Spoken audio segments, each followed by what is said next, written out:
I'll take from the last issue you raised about members of the opposition coming to pay courtesy call on the president. I'm sure you are specifically referring to Pius and Anyim and Olisa Metu, two prominent PDP members. I was actually at the meeting. I sat in the meeting throughout. Wike's case is self-explanatory. We didn't. Wike had.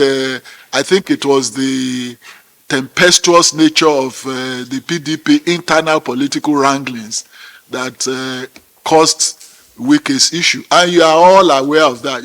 We have no issues with the Wike thing. It was an internal affairs of PDP.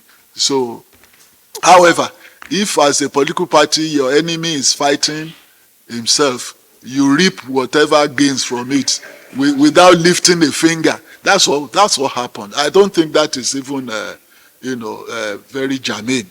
Now about the PDP people that came, the president said that his administration is running an open door policy and is a unifier, is a symbol of unity of the country.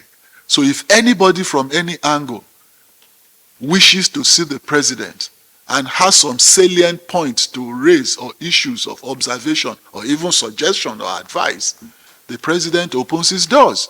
And so those people, Pius Anyim and Olisa Metu, came purposely to commend the president. I'm sure you interviewed them, you heard what they said.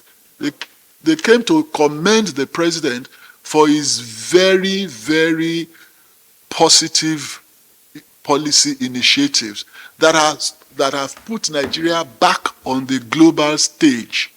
And it's not just their own saying, it's not just what they say they observed. We have received the same accolade and encomium from all parts of the globe. So it's not restricted to the PD people. I think we should only commend them for being quite honest and sincere with their views, because there are some of the opposition people who also acknowledge these very laudable initiatives of the president, but are too prejudiced or myopic or parochial to acknowledge it publicly. So we need to commend those people for having the guts